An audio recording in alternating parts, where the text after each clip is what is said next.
Hello and good morning. My name is Jago Macleod, and I have the greatest job in the world. No, for real. This week, I lead open source Kubernetes at Google, and it's never been more fun than it is right now.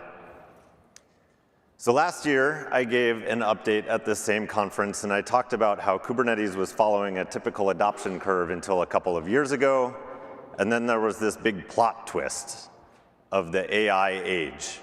And we were caught a couple years ago a little flat-footed, and I shared that we were in the midst of a real transformation in this space.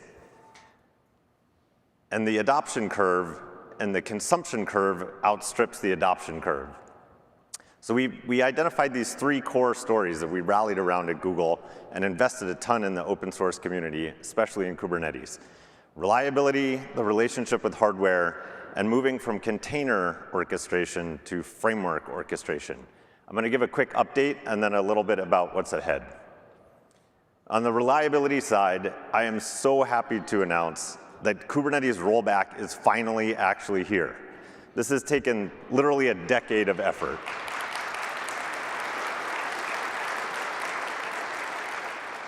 This is so awesome, and we knew early on that we needed to do this, and it was just really hard to pull off. So now rollback is really here. It's upstream, there are tests running, you can do this, and it is enabled in GKE today.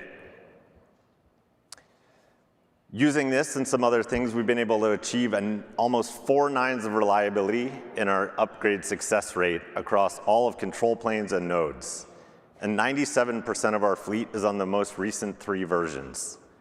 We know that sometimes you have good reasons to fall behind, and you have maybe questionable reasons for not running on GKE.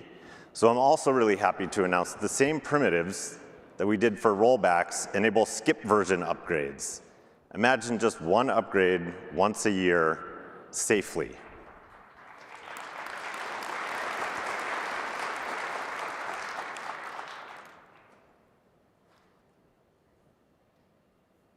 I would be remiss if I did not call out specifically Han Kang, who passed away earlier this year.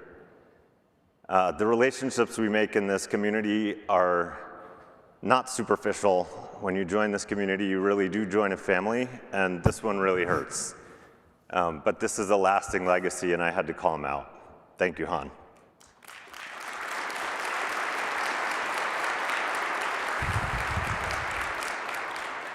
On the hardware side, you heard that DRA is GA, DRA is GA, DRA is GA, and all of this. But it really does make your AI workloads especially a lot more portable and functional.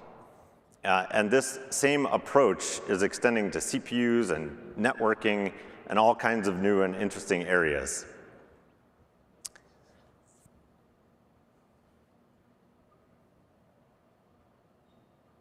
The after picture is a lot more sane than the before picture. And this is something we're building on and extending into the scheduler and autoscaler, making them more aware of the underlying infrastructure and the specific nuances there. It's been really great.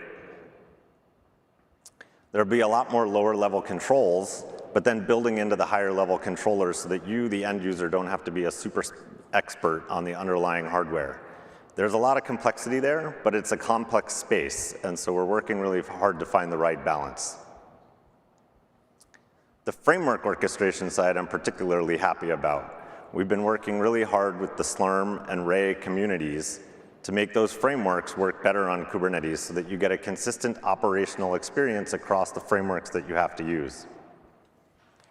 Some amazing updates, especially in the node side, for in-place pod resizing makes Ray work much better. And on the Slurm side, we've been learning a lot from the HPC community about how to make scheduling work better and at higher performance than ever before.